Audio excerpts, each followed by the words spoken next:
తిరిగి వార్తల్లోకి తమిళంలో సూపర్ హిట్ సాధించిన జర్నీ చిత్రం ఈ నెల 16వ తేదీన విడుదల కానుంది. ఎస్కే ఎంటర్టైన్మెంట్ బ్యానర్పై నిర్మించిన ఈ చిత్రాన్ని యూత్ఫుల్ ఎంటర్టైనర్గా తెరకెక్కించినట్లు యూనిట్ పేర్కొంది. హోటల్ 4 పాయింట్స్ షెరటాన్లో జరిగిన మీడియా సమావేశంలో హీరో శర్వానంద్ మాట్లాడుతూ ఈ చిత్రం ప్రేక్షకులను ఆకట్టుకుంటుందని చెప్పారు. సంగీతం చిత్రానికి హైలైట్గా నిలుస్తుందని తెలిపారు.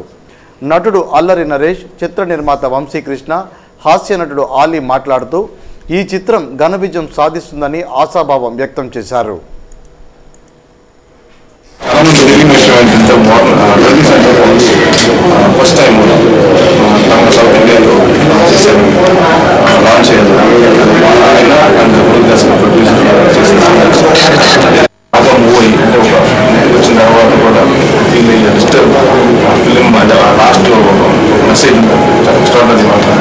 So I wish the entire team for Weekend Films and SK Pictures is a very success and Arjun mainly is my distributor formula so Vizag తీసుకున్నాను తనకు బాగా రావాలని ఈ జర్నీ మంచిగా స్టార్ట్ అవ్వాలి డిస్ట్రిబ్యూటర్ నన్ను ఈ సినిమా 16వ తేదీ రిలీజ్ అవుతుంది. ఈ సినిమాని చూసి చేస్తారు తర్వాత ఎంత తమిళనాడు వచ్చిన తెలుగులో వస్తారని ఆడియన్స్ అనుకుంటున్నాను. Thank you.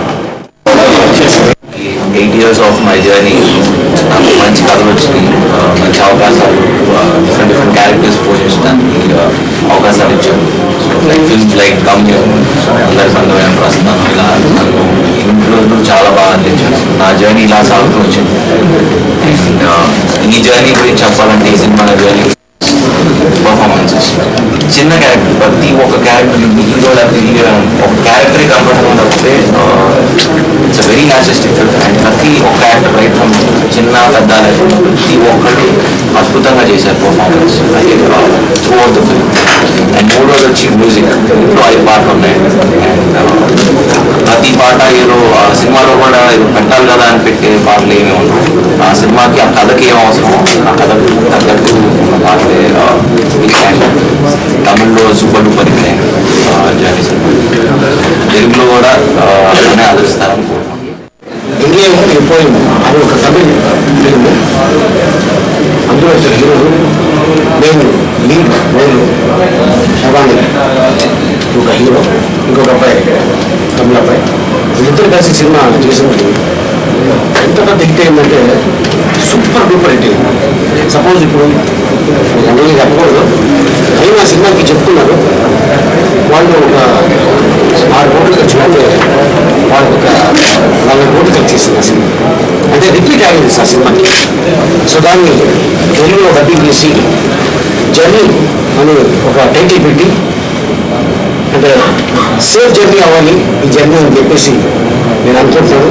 డెఫినెట్గా మీ అందరికీ నచ్చుతుంది. అలాగే ఆడియో కూడా మంచి హిట్ అయింది, చాలా బాగుంది.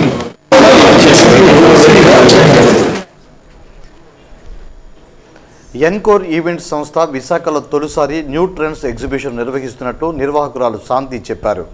ప్రెస్ క్లబ్లో జరిగిన మీడియా సమావేశంలో ఆమె మాట్లాడుతూ డిసెంబర్ 15వ తేదీ నుంచి శ్రీకన్య ఫార్చ్యూన్ హోటల్లో 28 స్టాల్స్తో ఈ ప్రదర్శన ఏర్పాటు చేస్తున్నట్లు తెలిపారు. దేశంలో అగ్రగామి డిజైనర్లు, ఉత్పత్తిదారులు ప్రదర్శనలో పాల్గొంటున్నారని తెలిపారు. ఎగ్జిబిషన్ను పశ్చిమ నియోజకవర్గం శాసనసభ్యులు మల్లా విజయప్రసాద్ ప్రారంభిస్తారన్నారు. అత్యంత తక్కువ ధరలకే అందిస్తున్నట్లు తెలిపారు. ఫ్యాబ్రిక్, జ్యువెలరీతో కూడిన ఈ ప్రదర్శన విశాఖ ప్రజలను ఆకట్టుకుంటుందని వివరించారు.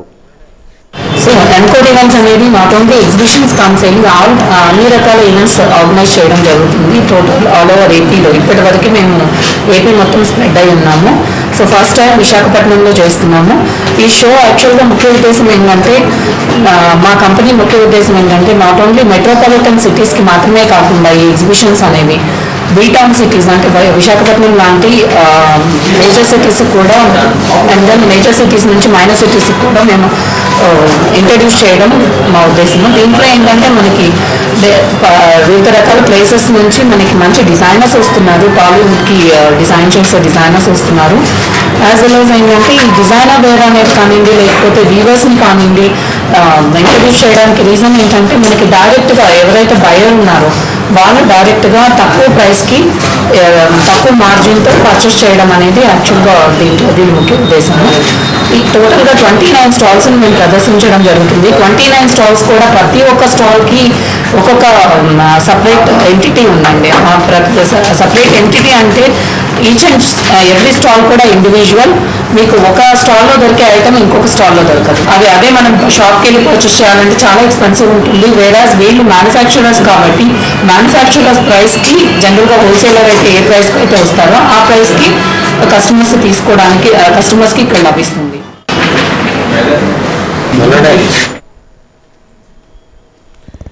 వార్తలు ముగించే ముందు హెడ్లైన్స్ మరోసారి. జిల్లాల పార్టీలో ఉప ఎన్నిక వేడి సన్నద్ధమవుతున్నామన్న మంత్రి బాలరాజు. ఆర్మీ ఉద్యోగులకు డిమాండ్, దళాలను ఆశ్రయించవద్దంటున్న అధికారులు. విద్యుత్ పొదుపుపై ఈపీడీసీల దృష్టి, సౌర విద్యుత్తును వినియోగించాలని పిలుపు. ఇవి ఈ బులెటిన్లోని వీటీవీ వార్తల updates. Stay tune to VTV next programme.